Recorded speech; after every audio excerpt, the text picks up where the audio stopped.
अगर एक पूरा गांव एक रात में बिना निशान छोड़े गायब हो जाए, ना लाश मिले, ना आवाज, सिर्फ खामोशी और बर्फ का समुंदर, तो आप क्या सोचेंगे? ये कोई फिल्म नहीं, ये कनाडा का असली राज है दोस्तों। आप देख रहे हैं क्रॉन टीवी और आज की वीडियो में आपका खुशामदीद है। आज हम बात करने जा रहे हैं एक ऐसे राज की जो 1930 से लेकर आज तक लोगों को समझ नहीं आया। लेक अंजीकोनी का वो गांव जो हवा में गुम गया। कनाडा के नुनवुत इलाके में एक ठंडी सुनसान जगह है जिसे कहते हैं लेक अंजीकोनी। ये झील थेलन रिवर के पास वाक़ है। वहाँ का मौसम साल भर बर्फ से ढका रहता है और सिर्फ कुछ ही लोग ऐसे हैं जो वहाँ तक पहुँच पाते हैं। ये कहानी नवंबर 1930 की है। उस वक्त कनाडा के नॉर्थ वेस्ट टेरिटरीज में एक शिकारी था, जो लबेल, जो बरसों से वहां के इलाके में हंटिंग करते हुए रहता था। एक दिन जब रात बर्फ से भर गई थी और हवा ऐसे चल रही थी जैसे कोई पुरानी कहानी सुना रही हो, लबेल ने फैसला किया कि वो लेक एंजिकोनी विलेज के पास जाए, क्योंकि वहाँ एक छोटा इनुइट कबीला रहता था जिनसे वो पहले कई मर्तबा मिल चुका था। वो लोग मज़ीद मशहूर थे अपनी फ़िश ड्राइंग हर्ट्स और कैंप फायर गैदरिंग्स के लिए। लेकिन उस दिन सब कुछ बदल गया। जब लबेल गांव के करीब पहुंचा, उसने देखा कि धुआं नहीं उठ रहा, आग बुझ चुकी थी और आसपास बिल्कुल खामोशी थी। कुत्तों की आवाज, बच्चों की हंसी और मछली पकड़ने वाले लोग सब गायब। उसने सोचा शायद लोग शिकार पर गए हैं, मगर जब उसने पहली झोपड़ी में कदम रखा, अंदर खाना अभी तक पका हुआ था। मछलियां फायर के पास रखी थीं और सुई धागे तक मेज पर पड़े थे। सब कुछ वहां था, लेकिन इंसान का कोई निशान नहीं था। जो लबेल ने जब पहली झोपड़ी देखी तो समझा कि शायद लोग शिकार पर गए हैं, लेकिन जब उसने दूसरी, तीसरी और छठी झोपड़ी देखी तो उसका दिल तेज धड़कने लगा। पूरा गांव खाली था और हर झोपड़ी में कुछ ना कुछ अधूरा छोड़ा गया था। कहीं आधी सीवी हुई परका इनुइट लोगों की फर कोट पड़ी थी, कहीं मछलियां आग के पास लटकी हुई थी और कहीं पानी के बर्तन अभी तक गर्म थे, जैसे लोग कुछ सेकंड्स पहले तक वहां थे। मगर सबसे डरावा मंजर उसे तब मिला जब उसने विलेज के किनारे पर देखा कि 7 स्लेड डॉग्स, जो लोगों के सफ़र और ज़िंदगी का सबसे अहम हिस्सा थे, वो सब अपनी जगह बंधे हुए मरे हुए थे। बर्फ़ ने उनके जिस्म जमा दिए थे और उनकी आंखें खुली हुई थीं, जैसे वो कुछ ऐसा देखकर मर गए हों जो इंसान समझ नहीं सकता। लबेल ने देखा कि उनके पास का खाना अनटच्ड था। इसका मतलब ये था कि उन्हें जानबूझकर पीछे छोड़ा गया था। लेकिन क्यों? इनुइट लोग अपने डॉग्स को कभी ऐसे नहीं छोड़ते। ये उनके परिवार का हिस्सा समझे जाते हैं। फिर लबेल ने एक और चीज देखी, एक पुरानी कब्र जो किसी ने खोद डाली थी।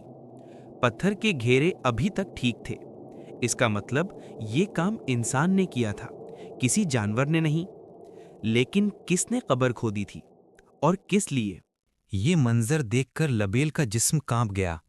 उसने तुरंत फैसला किया कि वो सब कुछ रिपोर्ट करेगा। उसने 2 दिन का सफर तय करके द पास मैनिटोबा के रिपोर्टर और नॉर्थ वेस्ट माउंटेड पुलिस यानी RCMP को इस वाक़े के बारे में बताया। कुछ हफ्तों बाद पुलिस पहुंची और जो कुछ उन्होंने देखा उसने इस कहानी को कनाडा का सबसे बड़ा राज बना दिया। जब RCMP royal Canadian mounted police की टीम लेक अंजीकुनी पहुंची तो उन्होंने सोचा कि ये सिर्फ एक और छोटी सी कहानी होगी, शायद लोग मौसम से बचने के लिए कहीं चले गए हों। लेकिन जब उन्होंने ग्राउंड पर कदम रखा तो उनका पहला ही नज़र सब कुछ बदल गया। पुलिस ने आसपास तलाशी ली। स्नो के ऊपर कोई फ्रेश फुटप्रिंट्स नहीं थे, सिर्फ हवा का सफ़ेद भंवर और सन्नाटा। उन्होंने लेक के किनारे पर छोटी छोटी इन्यूट कयाक्स देखी जो नॉर्मली उनके सफ़र के लिए यूज़ होती थी। वो सब वहीं पड़ी थी, वेव एक्शन से बिल्कुल टच भी नहीं हुई। ये सब कुछ एक ही बात बता रहा था, लोग कहीं नहीं गए, वो बस गायब हो गए। RCMP ने अपनी रिपोर्ट लिखनी शुरू की, लेकिन तब उन्होंने कुछ और देखा। आसमान में दूर से रोशनी चमक रही थी। पहले सबने सोचा कि शायद ये नॉर्दर्न लाइट्स यानी ऑरोरा बोरियालिस हैं, जो वहां आम बात थी। मगर कुछ देर बाद उन्हें समझ आया कि ये रोशनी कुछ और है। ये नीली और पल्स करती हुई लाइट्स थीं जो एक रिदम के साथ आसमान में हिल रही थीं, जैसे कोई सिग्नल हो या कोई चीज़ आसमान से नीचे आ रही हो। RCMP के अफसर ने लिखा, इन रोशनियों ने आसमान को काट दिया था, जैसे कोई चीज हम पर नजर रख रही हो। कुछ लोगों ने कहा कि ये सिर्फ वेदर लाइट्स थी, लेकिन उनमें से कई लोगों ने रात को हल्की सी हमिंग आवाज भी सुनी, जो हवा के साथ मिलकर और ज्यादा बेचैनी पैदा करती थी। इन्वेस्टिगेशन के दौरान कुछ अफवाहें भी फैलीं।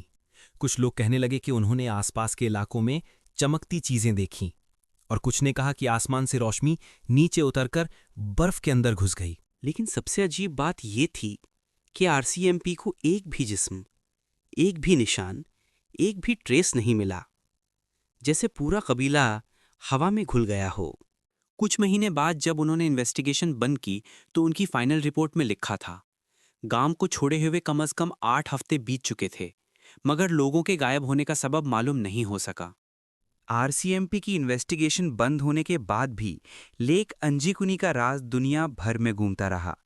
न्यूज़पेपर्स ने हेडलाइंस बनाई, entire इन्यूट village vanishes without trace, और तब से ये कहानी कनाडा की सबसे बड़ी अनसॉल्व्ड मिस्ट्री बन गई।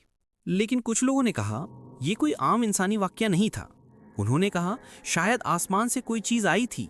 1970 के दौरान कुछ यूएफओ रिसर्चर्स जैसे नाइजल ब्रेंडल और रॉजर बॉर ने अपनी किताब वर्ल्ड्स ग्रेटेस्ट यूएफओ मिस्ट्रीज में लिखा कि 3 ट्रैपर्स ने उसी वक्त आसमान में चमकता हुआ एक मेटालिक ऑब्जेक्ट देखा था, जो कुछ सेकंड के लिए हवा में रुका और फिर बर्फ के अंदर घुस गया।